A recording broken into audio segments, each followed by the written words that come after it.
Thank you. Thank you. Who's the one that said, who is it? Make sure you're doing 10 minutes tomorrow. Again, sixth grade. Sixth grade, you don't have to act like a second grade. That's what I expect from somebody, much less sixth grade. That's like the pinnacle of life right there. Right, Jacob? Yes. Fractions comparing, ladies and gentlemen.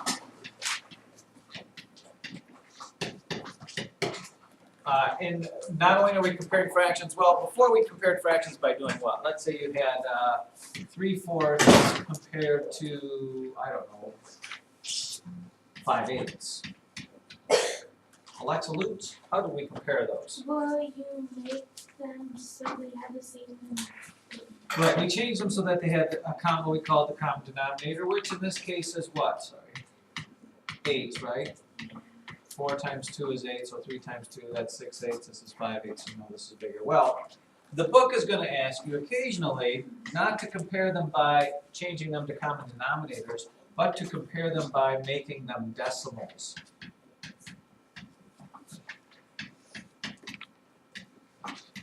Okay, and if the book asks you to do that, then by all means, you need to do that. Even if you know the answer, you need to show the work on what you did to whatever.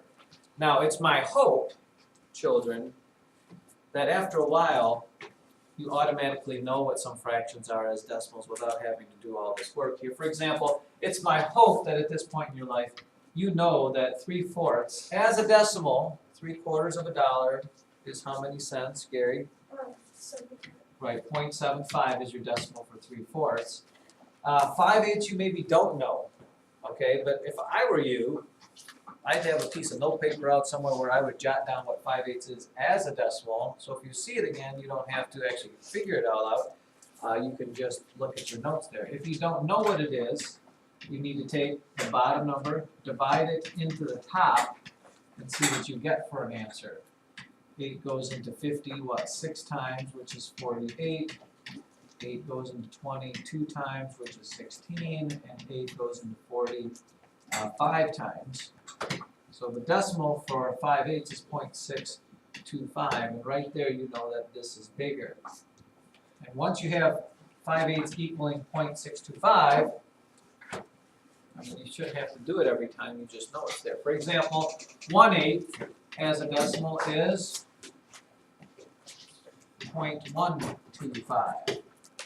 2/8 as a decimal is the same as 1/4, which is 0.25. 3/8. Anybody what 3/8 is as a decimal? 0.375, 3 times bigger than this. We already did 5/8, which was that one right there, 0.625. And 7/8. 0.875. Okay, so I don't expect that always you're going to have to do this math, but if you don't know it, you are going to have to do it. Jacob?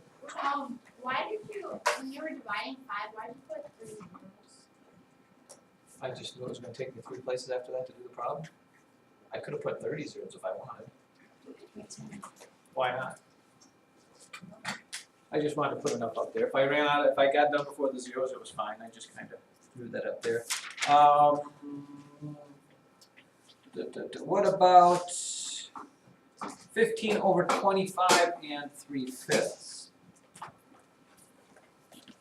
15/25 compared to 3/5. Now, how about the fifths? Do we know what the fifths are as decimals? 1/5 is what decimal? And again, a quick way to think about that is 1/5 is how many tenths, Kelsey? Right, so the decimal for 1/5 is 2 tenths. 2/5 would be, double that, it's 4 tenths. 3/5 is 6 tenths, and 4/5 is 8 tenths. So you already know this one. Now you might be a little afraid of 15/25, but again, since decimals are in hundreds and tens, instead of dividing this all out, okay, you could just think of how many hundreds. 15 25ths is how many hundredths? 15 25ths would be how many 100ths? 25 times what is 100? 4. So 15 times 4 is 60. So, I'm sorry, why did I put 0.8 there? It's 0.6. So these two fractions would be equal, and you could have reduced that one and probably got that same thing if we would have reduced it, but you still need to change it to a decimal. How about 0.7 compared to 4/5?